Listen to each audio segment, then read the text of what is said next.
Hey guys, Will from Boosted Media here. So MOZA have reached out to us and asked us to put together a settings guide for their new R21 Ultra direct drive wheelbase for Assetto Corsa Competizione. So that's what we're going to be doing in today's video. So there's a couple of things that I want you to be aware of before we get started here. Firstly, force feedback is a very subjective thing. So what feels good to me might not necessarily be the best possible settings for you. But that said, there are a couple of fundamentals for setting up force feedback to ensure that what the car is doing underneath you is being communicated through the wheelbase and into your hands so that you can feel nice and connected to the car. So we'll be taking you through all the settings today, explaining what they do so that you can tweak things and understand what you're actually doing for yourself. And as part of that, we'll be providing you guys with a baseline setup that should get you up and running with a pretty good out of the box experience. So you can also download this profile too. We've sent that across to MOZA to make available for you guys, but I would recommend you watch through this video in its entirety to actually understand what all these settings do so that you can adjust them and make sure you're getting the best possible experience out of your R21 Ultra. So what I want you to do is jump into the MOZA Pit House software, and the first thing I want you to do before touching the settings at all is scroll right down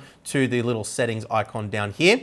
And I want you to go across to the check for updates button, make sure that you're running the latest version of the software. Now, something that is vitally important here is that different software and firmware revisions can have a large impact on the actual driving experience with these products. So I can't guarantee if you're running a different software and firmware version from what we're covering in today's video that you will have the same experience. We have actually observed that different firmware versions, particularly with these bases, can have a very profound impact on the driving experience. But again, going through the settings here and explaining what they do should have you pretty well covered. So make sure you've got your software updated first. Just run through the process, pretty self-explanatory. Then I want you to go up to this little cloud button here, and you can see I've got a little red dot on the right hand side, which means that there is a firmware update available. So we want to make sure that we've updated the firmware on all of our MOZA connected devices. I'm actually running an experimental newer version of the firmware for the M Booster pedal right now, which is the reason why that's actually telling me that there's a update available. It's actually a step backwards in this particular scenario, but you can see we're running version 1.2.7.13 for our Ultra wheelbase. And again, if you're not running that same firmware version, I can't guarantee that these settings are going to provide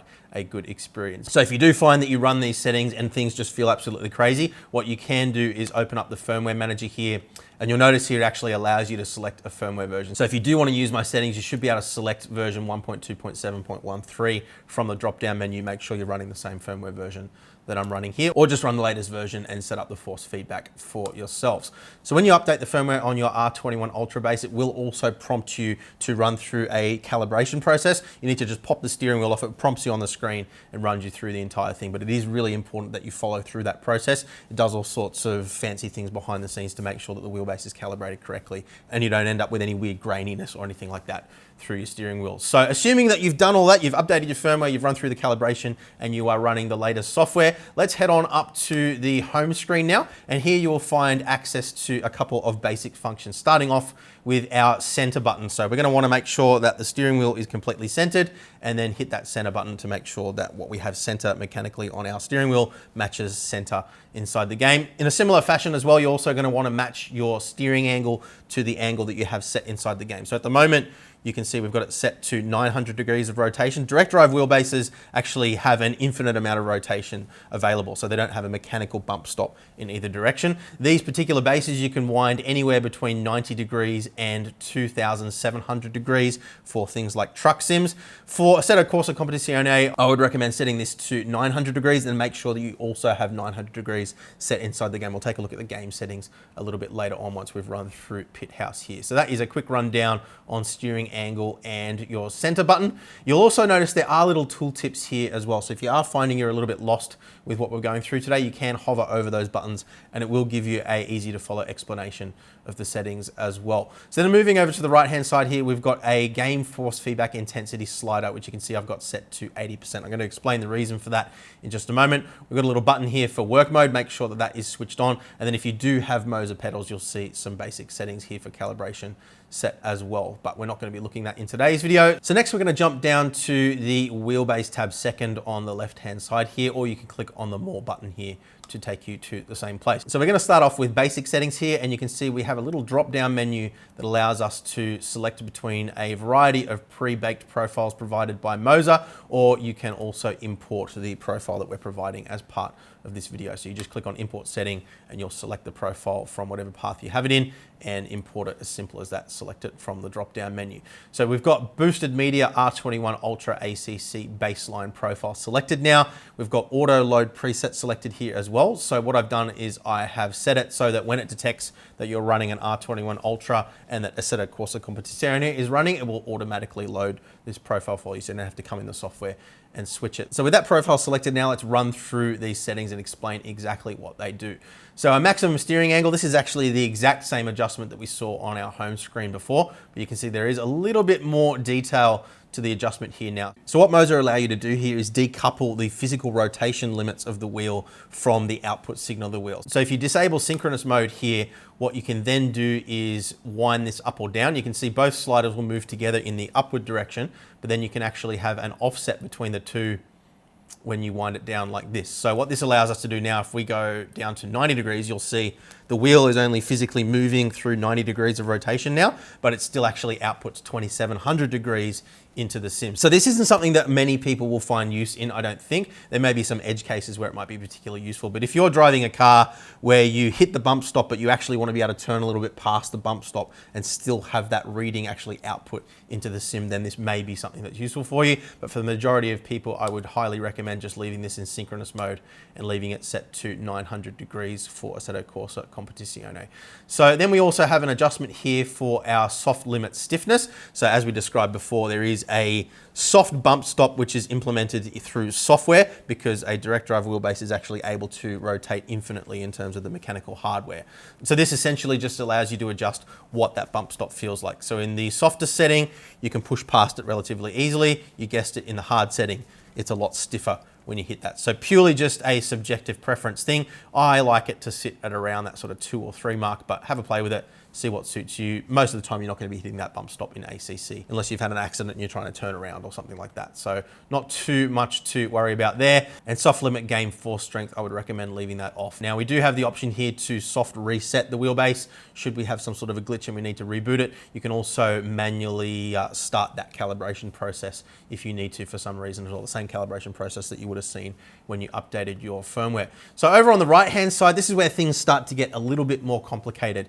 So I want to explain to you here a basic principle of setting up force feedback. So every wheelbase has a certain amount of dynamic range available. In the case of the R21, you have 21 Newton meters of dynamic range. So that means this particular wheelbase is able to produce forces from anywhere between 0 Newton meters all the way through to 21 Newton meters. Now, for the majority of people, 21 Newton meters is going to be more than enough physical strength. So you never want to be in a scenario where the car is driving you rather than you driving the car. So the reality is, for the majority of people, that sweet spot's probably going to sit somewhere between about 10 Newton meters and 14 Newton meters of strength. Now, it is a good idea to have a little bit of headroom just so we don't run into clipping, which I'll explain in just a moment.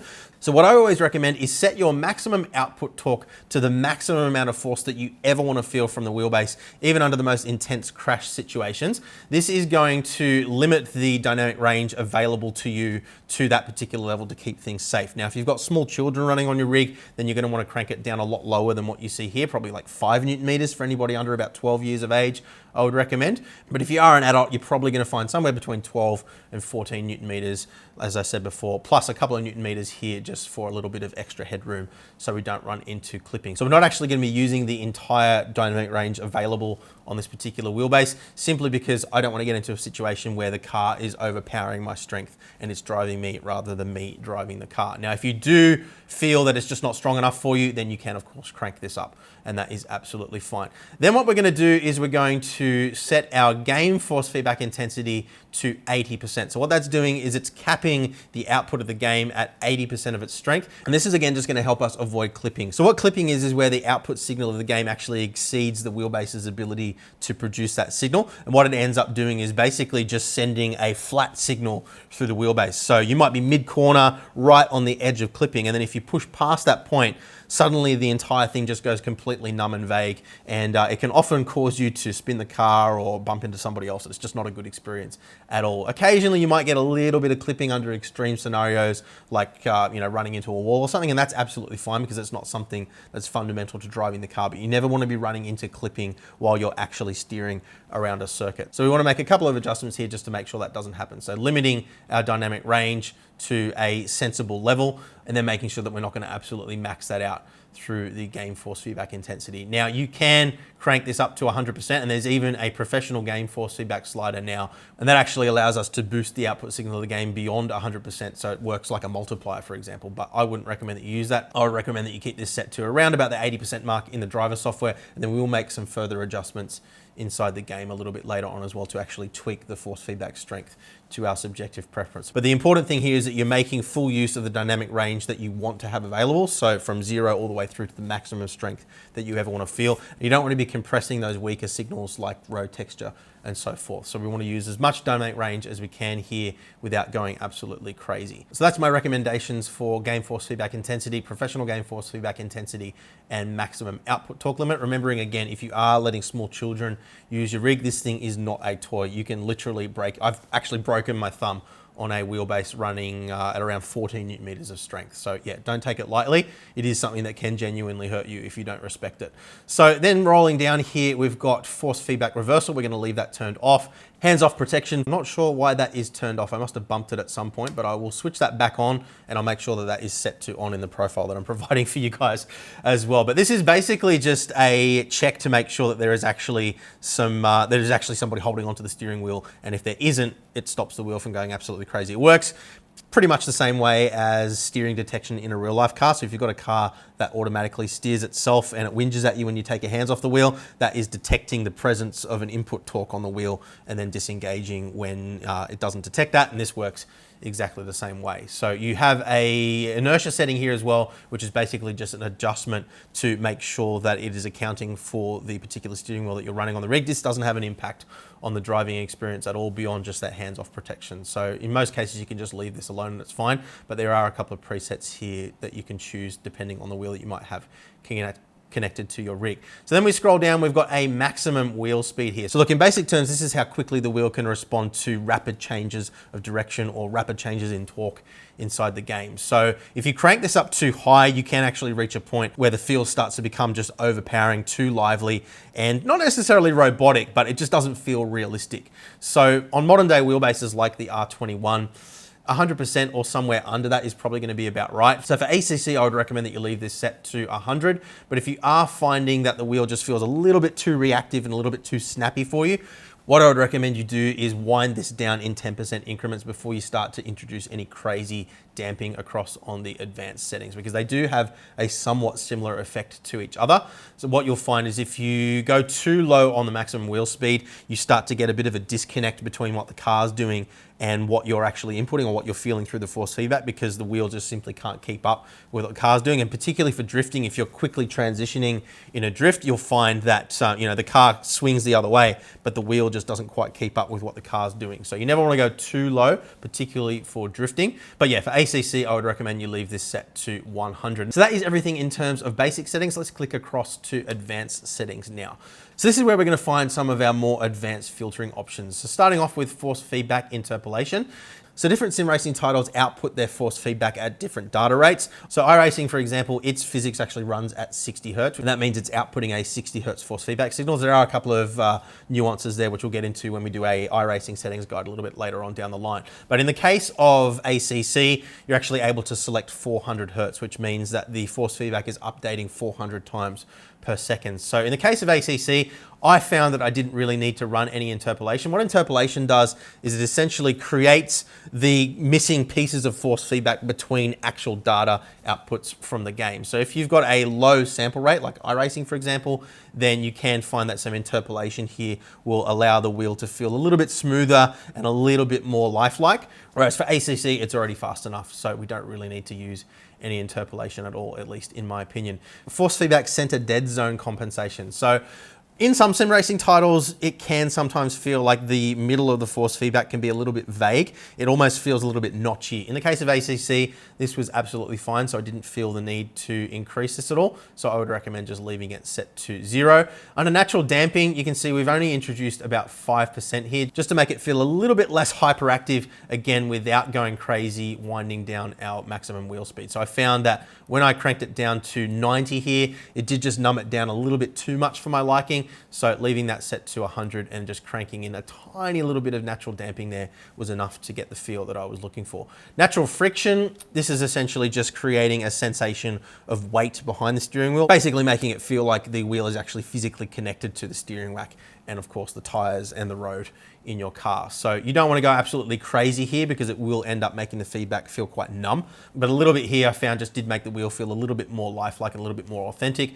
Now natural inertia kind of ties in with this as well. So when you turn a steering wheel in a real life car, because it's physically connected to the wheels, the tires, the steering rack and so forth, there is a little bit of natural inertia there that makes the wheel want to sort of continue in the same direction that you're turning it. So again, winding this up a little bit just gives you a slightly more lifelike feel in my opinion, but you're welcome to play around with this. But again, you just don't want to go so crazy with this that it starts to, I guess, overrun the actual force feedback that's coming out of the game. So 150% here felt absolutely fine to me, but you can go higher. You can see if I go up to 500, the wheel just naturally sort of wants to keep going in the same direction. And it actually just starts to feel weird when you try to change direction quickly. So yeah, definitely don't recommend you go up that high. 150 was absolutely fine for me.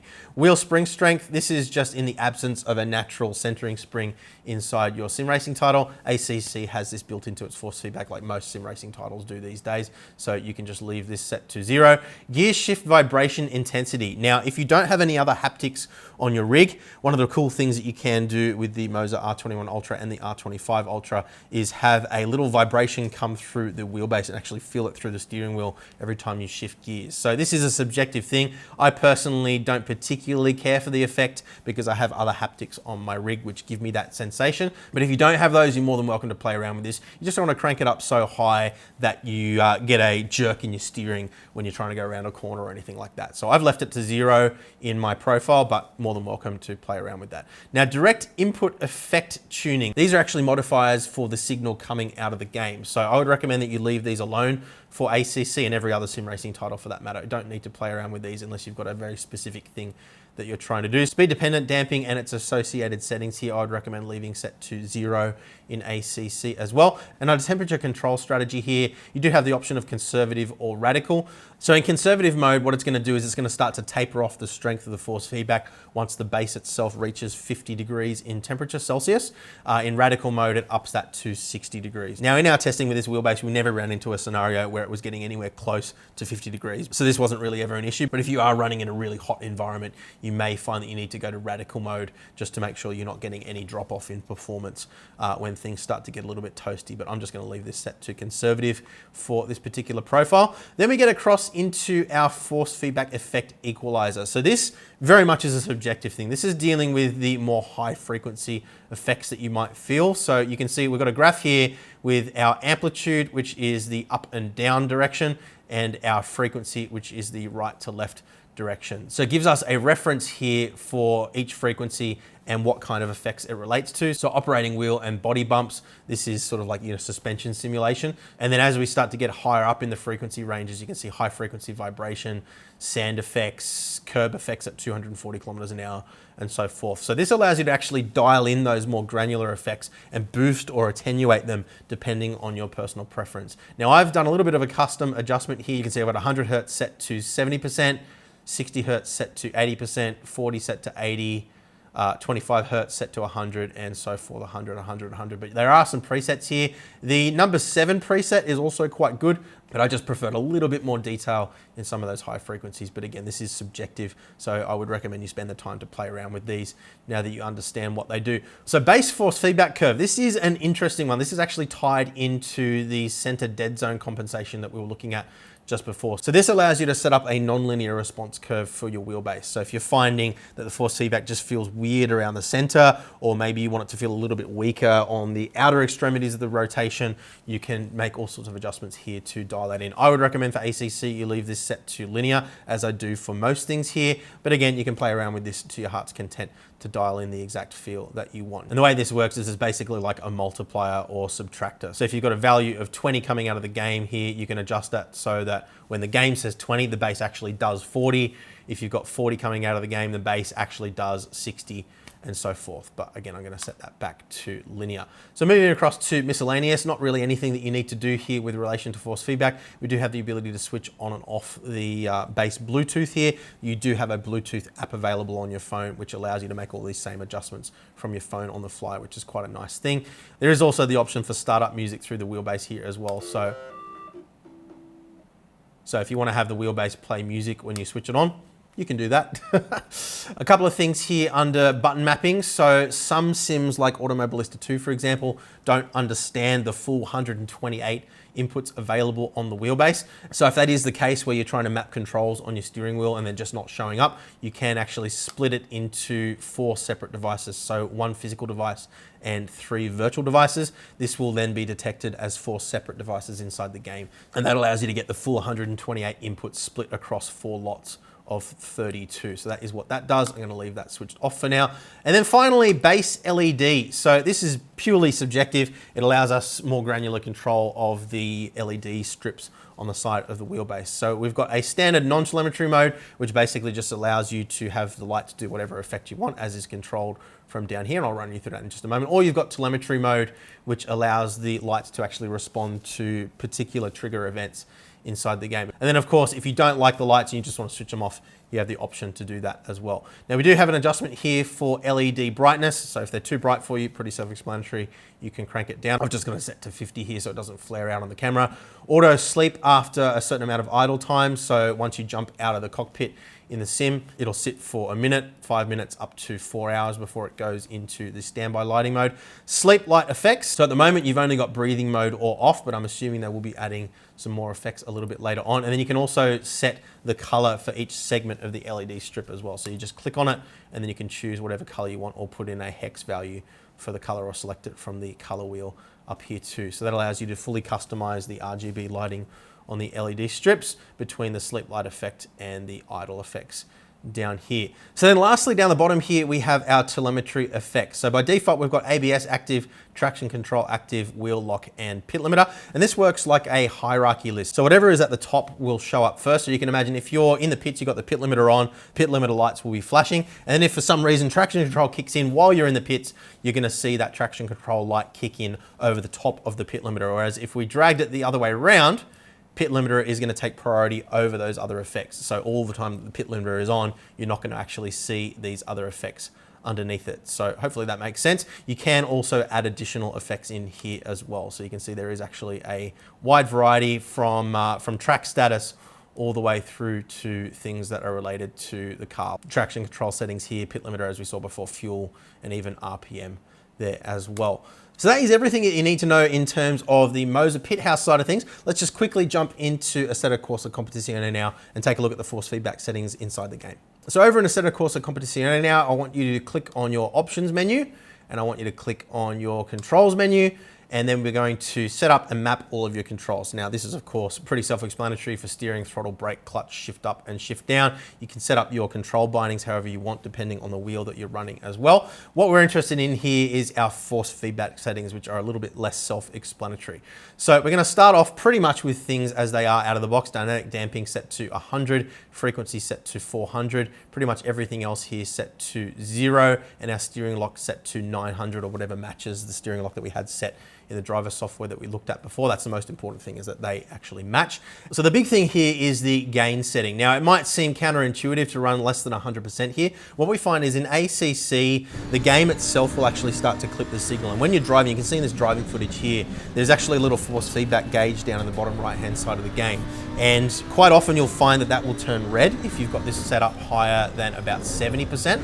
And what that means is that you're actually running into clipping, so you're sending a clipped signal out of the sim. And essentially what that means is from that point on, anything that the wheelbase is doing in the pit house software side of things becomes irrelevant because it's actually dealing with a signal that's already been clipped by the game. So less than 80% here should be absolutely fine. If you are driving around the track and you're seeing that that little gauge is flashing red all the time, you will just want to decrease this down until that is no longer occurring unless you hit a wall or something like that. That's absolutely fine. And then basically from there, it's just adjusting this into wherever the sweet spot is for you to feel the amount of strength that you want to feel in your wheel. So with the other settings that we set in the pit house software before, the sweet spot for me is about 60%, but anywhere between 30 to 70 or 80% should be absolutely fine here, depending on your preference. You shouldn't run into any issues with clipping. But again, if you are wanting small kids to run on your rig, don't just crank the force feedback strength down here. Actually go into the pit house software and reduce the dynamic range available, so there's no scenario where they'll be able to injure themselves by the wheel going crazy or anything like that. And that is everything you need to know to set up Assetto Corsa Competizione for the best experience for your subjective preferences. If you have any questions, let us know in the comments down below. Thanks for watching and enjoy your R21 Ultra.